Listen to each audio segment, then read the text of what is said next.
Saglit lang to, 8 minutes lang. Napaka-loyal ni Mima Alicia kay PBBM at sa admin. Sana naman gawin ng gobyerno ang lahat ng magagawa nito. Wala nang maraming paligoy-ligoy, petso tayo. Asyon mga kabunyog.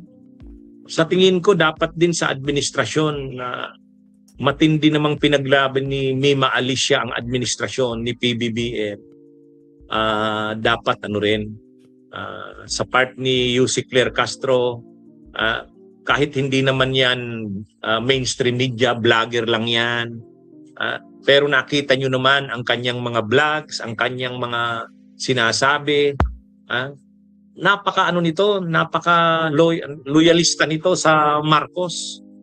Napaka loyalista nito sa administrasyon. Ako nga, hindi ko kiniklim na loyalista ako ng Marcos. Hindi naman ako loyalista ng Marcos eh.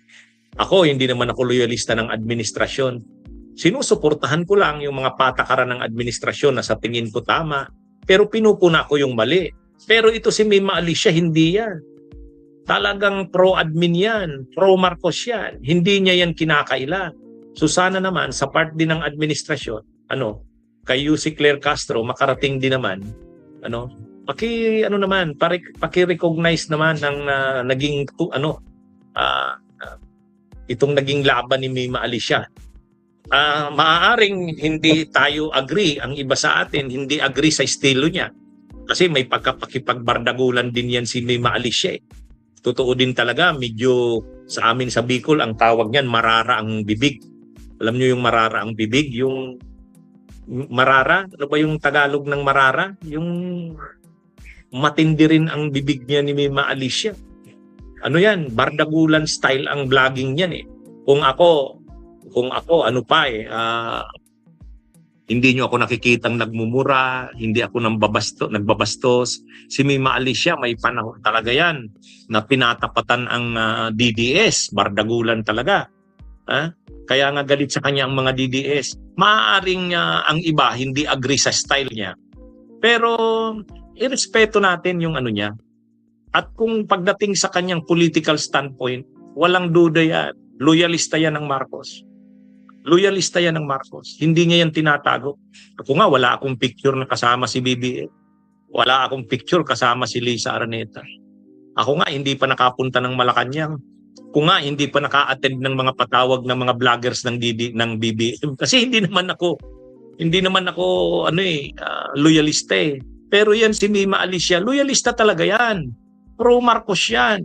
So sana naman, UC Claire Castro, anuhin nyo naman. Kunting pahayag para sa katarungan kay Mima Alicia. Alam ko naman na ginagawa na rin ng PNP. Kita naman natin, nagbuo na ng task force eh. Pero yung mensahe naman galing sa inyo, UC Claire Castro, para lumakas naman ang ng mga pro-Marcos na vloggers, yung mga pro-Marcos na mga supporters. Kasi makikita nyo sa social media ngayon, grabe yung outpouring ng support, ng grief sa Kaya lang grabe rin talaga yung ng mga DDS, pambabastos. Pero sa mga pro-Marcos na vloggers, grabe ang support at pagdadalamhati, pagtalungkot sa nangyari kay Mima Alicia. Siyempre sa part ng Malacanang, ayaw naman siyempreng sumabay pa dyan sa polarization na yan. Naunawaan natin yan, lalo si UC Claire Castro. Pero kahit man lang kahit man lang pagpapakita ng imbestigahan talaga ano bang nangyari dyan at mabigyan ng hustisya. Kasi hindi lang naman dahil pro-Marcos siya, hindi lang, kahit hindi na sa ganun. Mamamayang Pilipino yan. Kailangan ng hustisya niyan. So yan mga kabunyog, mga kababayan, sa tingin naman natin, sila UC Claire Castro naman may ginagawa na dyan. Siguro tinawagan na rin naman ng PNP, ang DILG na gawin ang lahat. Hindi lang hayagan, pero sigurado may ginagawa naman dyan.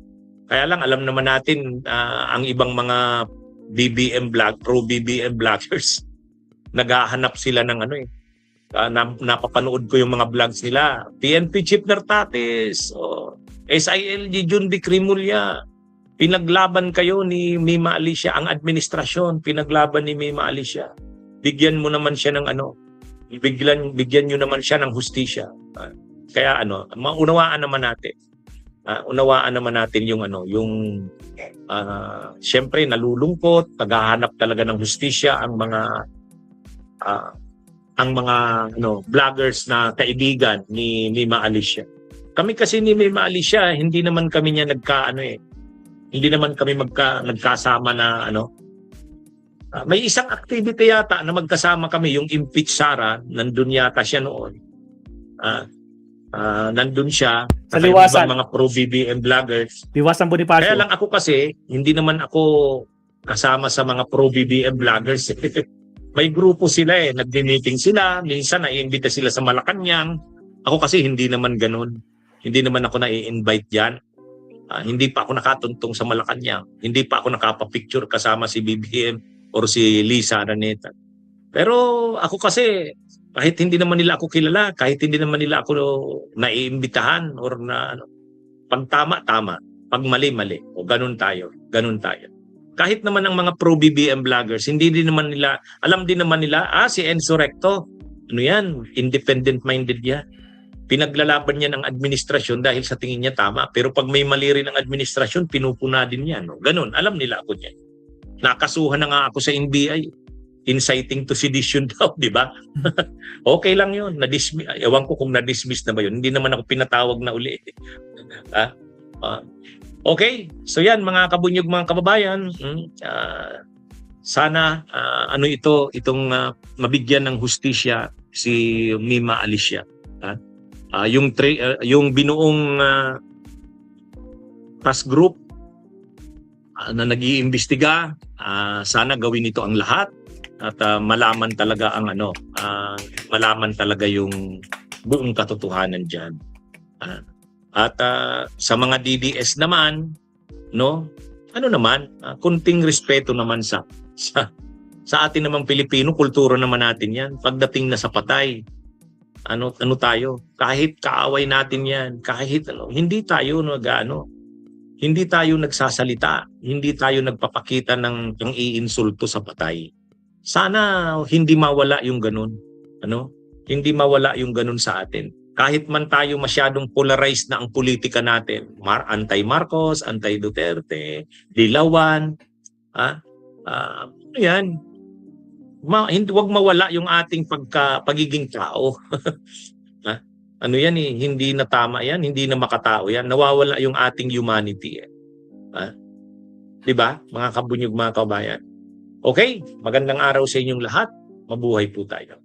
Alright, salamat, attorney.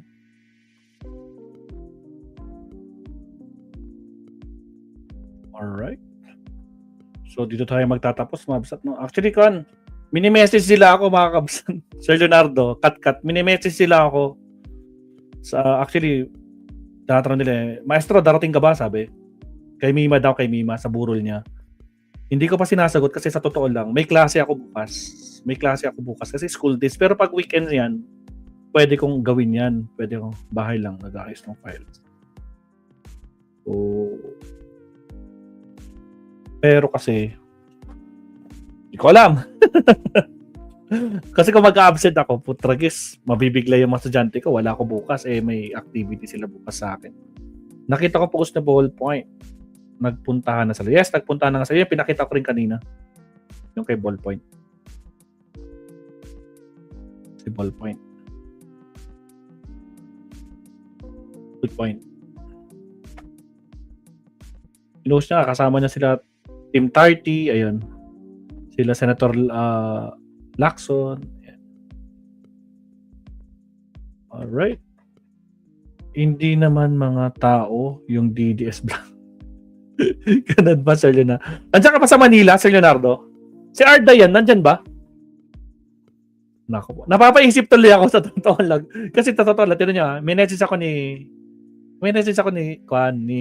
Red, ni Pikwa. Tanong ko, Tol, may update na ba kayo sa kaso? Kasi naki-update ako. Pakita ko yung usapan namin. Tukol naman to kay Amy. Yun, sabi ko sa kanya, minessage ko kanina habang naka-live tayo. Tol, may update na ba sa kaso? Sabi ko, wala pa tol. Sige tol, salamat, sabi ko. 9:30. Tapos ngayon, 9:54. Punta ka ba dito sa burol tol? Sabi. Hindi ko ba sinasagot?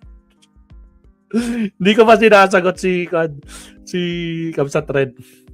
Si Pikwa to, si Pikwa. Siya yung pinalabas natin na kwan. Si ito to. Si pangalan nito. Yan. O, sa mga sumusubaybay sa kanya, mabsat ito. Si Kamsat Red. Ayan. Siya yan. O yan o. O, mga kwan, pangyayari kanina. Sir Leonardo, nandiyan ka ba sa Manila? Sinong nasa Manila ngayon? Napapaisip ako sa totoo lang. Mag-a-absent ako nang wala sa oras. Mapapa-absent ako nang wala sa oras. Si Top 1, di ko pa nakita. Oh. Nakita ko si Top 1 kanina. Kasama niya sila Takero. Oo. Pinost ni Takero. Si Takero mismo nag-post. Si Takero. May pinost si Takero. Kasama niya si Top 1. Dumalaw kanina yata. Ay, shucks, wala naman. Ay, saan to? Teka. Sanctuarium Araneta Avenue, Quezon City. Public viewing is hanggang 9 p.m. lang. Tapos 4 p.m. pa. Paktay. Paano yan? 4 p.m. talaga? Kasi kung biyabiyaya ako ngayon, kukunin ko. Sana nandun ako ng madaling araw, mga alas 3. Mga 4 hours lang na biyahe ko yan kasi mag-expressway ako. O at least 1 hour pakita lang sa mga kasama kung meron man. Kaso pwede ba? Teka, i-save ko nga to. Punta ko to sa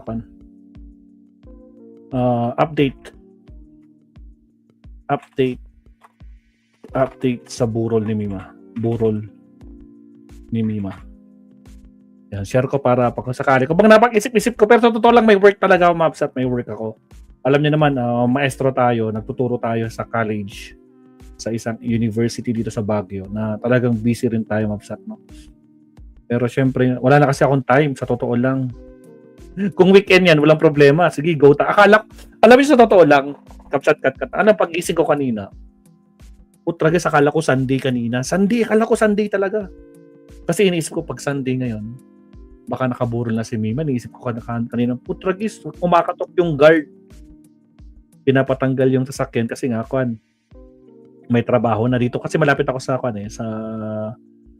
government office dito. Kaya ayun.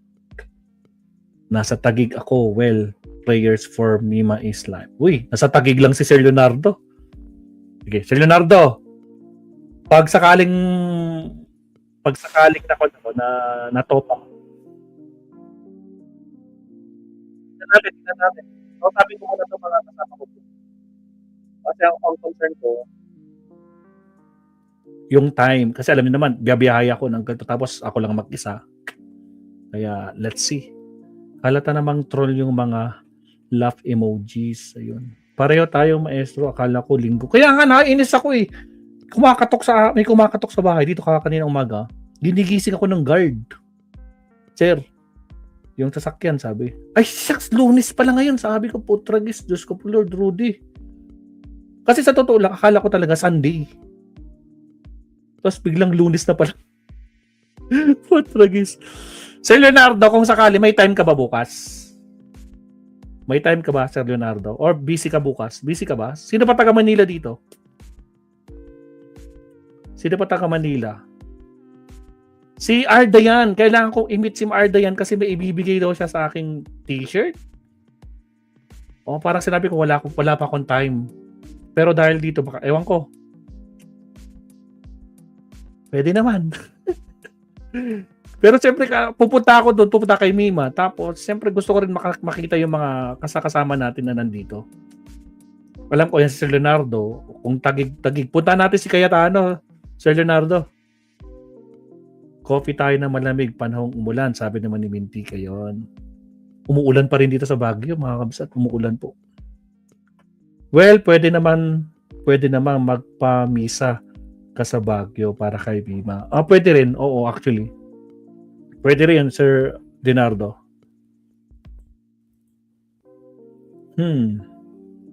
But anyway, sige. Okay na tayo. Basta, Sir Leonardo, no, kung sakali, may message kita. Total, nag-uusap naman tayo sa Facebook. Tsaka si Katkat, wala eh. Nasaan ka ba, Katkat? Nasa Japan ka ba? Hong Kong? O, nasaan ba si Katkat? Nasa Japan ka ba, Katkat? Pero si Ardayan talaga eh. Gusto ko makita si Ardayan. I-message ko nga si Ardayan. Message. Mamaya na. Sige, countdown na tayo. Okay na pala tayo. All good na tayo. Rest time na tayo. Again, salamat po sa mga nandito, mga kabsat. No? So, ipagdasal natin si Kabsat Mima. Nasa Tokyo, Japan. Tutugtugan ko si Leonardo si Kwan. Ang plano ko, kung pupunta talaga ako dyan, tutugtugan ko si Mima. Siyempre, ng musika. Alam niyo naman, kasi pag mga ganitong patay, tumutugtog talaga ako sa patay. Oo, sa totoo lang. Nakikita ni Sir Leonardo yan, nila Katkat, di ba? Pag minsan pag meron akong kamag-anak o mga kaibigan na matay, nakikita niyo yung post ko. So, possible na gano'n na mangyari. Tsaka respeto na rin. Tsaka makita ko na rin yung mga kasama-kasama natin. Yun lang, mabibigla ang Araneta Santo Domingo pala, binurol si Mima. Opo, dito nga, dito siya binuburol sa Lakanya natin. Yan. Ayan o. Araneta. Saan ba to? Sanctuarium Araneta Avenue. Saan to? Malapit to sa sa Araneta Coliseum. Malapit ba to sa Araneta Coliseum? Pasensya na, hindi ko kabisado ang Metro Manila. Sa totoo lang, hindi ko kabisado. Sa Waze lang ako. Kapag pupunta ako ng Manila, Waze lang ang guide ko, walang iba. Kabsat Paul, dalhin mo yung banda mo. Yun lang. Nagkaklase. College student yung mga yun eh. Mga nag-aaral sila. QC. Hindi, ibig ko sabihin, Sir Leonardo, itong Sanctuary Araneta Avenue, saan to? Malapit ba to sa Araneta Coliseum? Kasi kung tapos ang public viewing niya, mag-waste ka na lang. Lalo pag nagpuntahan mo yung PBM vlog. Sige, kausapin ko muna itong mga kasama ko. Kausapin ko muna. So, tatawagan ko muna sila. So, pero kailangan kong hindi na naman ako matutulog eh. Ito na naman tayo eh. Baka samantalin ng mga mamamatay tao ng DDS. Yun lang. Good evening, Maestro Paul and everyone. Shout out, Pia Serapors. Alright, sige. Okay. Maraming salamat, Sir Leonardo, at saka sa lahat po naman na dito. Thank you po. Sa mga gustong bumisita po kay Mima, yan po, alas 4 hanggang alas 9 ng gabi. Public viewing po kay Mima, Alicia. So, yan po. Alright, here we go. Salamat po. Maestro po, signing off. Kita-kisa lang tayo. Pag sakali, baka magulat kayo, nagla-live ako, nandun ako sa Manila. No? Totoo lang. Alright.